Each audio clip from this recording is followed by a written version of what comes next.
let me tell you, there was no other Halifax explosion anywhere, so I had to steal it from this place. But yeah, it was in there, and it had everything to do with this place. But then I wound up cutting it out just by virtue of, like, you wanted him to start telling the other stories quicker, because that was really nice, but it was a 4-minute chunk. Nothing wrong with it, but it just kind of fucked up the flow a little bit. So it's on the Blu-ray, maybe on the DVD. It's probably on YouTube if you want to go look it up. But it's pretty cool seeing the animation is fucking phenomenal. That's the only thing that I was really sad about cutting. Was like, oh man, it looks fucking good. Thank you so much. Thanks, man. Pleasure, nice to meet you. Hey, up top, how are you? Excellent. How are you tonight? Excellent. It's all the ladies are upstairs. Hi, we got our little girl party up here. So, first is a statement, then a question. I actually cannot believe I actually get to say that I have a very weird connection to your movie that my jaw dropped. My husband will tell you as I was watching it. There's a scene where they're in the dumpster. This movie? Yes. I want to party with you, man. The Gimli Slider. Yes. Which I hope you know is actually the Gimli Glider. Yes. Which was landed by my uncle, Bob Pearson. Oh, Bob is your fucking uncle? Yes.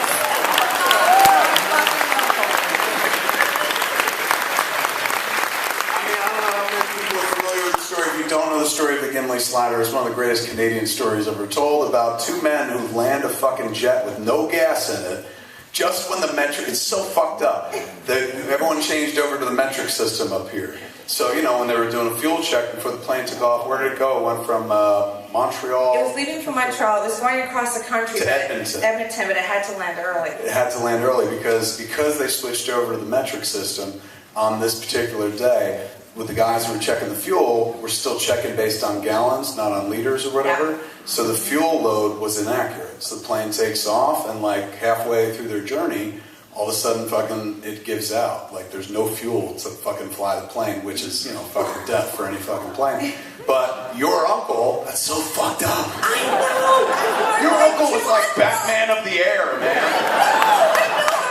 Her uncle had experience with gliding. He knew he was an experienced glider pilot. So him and Maurice, those two fucking characters, that's your uncle and fucking Maurice. Captain Bob Pearson and Maurice. Rob Pearson. Maurice and Rob sat there and figured out, they did math, and there's like 150 people on the plane or something like that. Yeah. And they figured out, okay, we can glide to this place. There was a landing strip in Gimli. Yeah. And apparently it had been closed down. They used to use it for the military, and now all they used it for was stock car racing. So if you go online, you'll see pictures of this giant jet in front of these little cars and everybody looking back.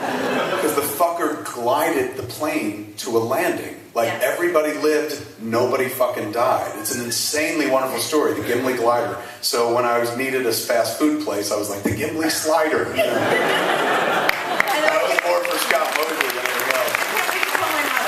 That's fucking great. But telling him he's represented. Like the idea of the eatery is that those two cartoon characters, the two dudes, that Captain Bob and Maurice. Yeah, so I'm kind of giving you a high five.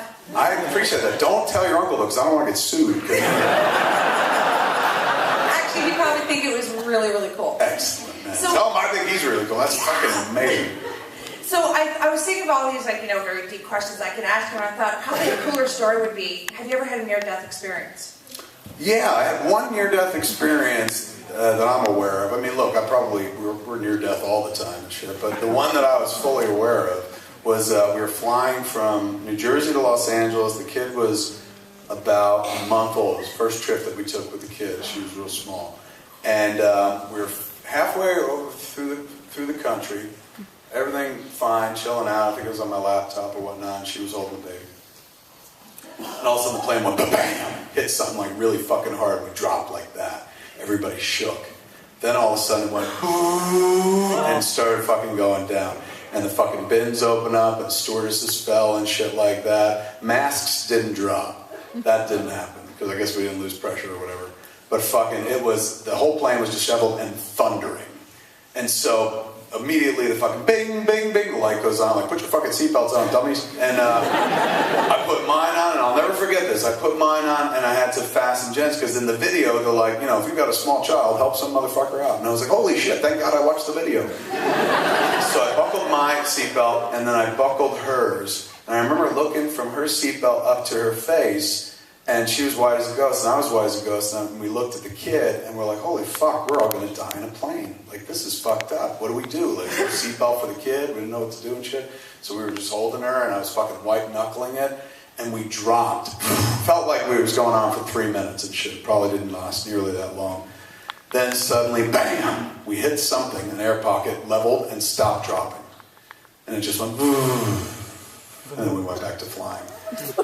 Captain comes on the fucking PA, and he's like, sorry about that, folks. We hit what they call a mountain wave and dropped 40 stories. How about that?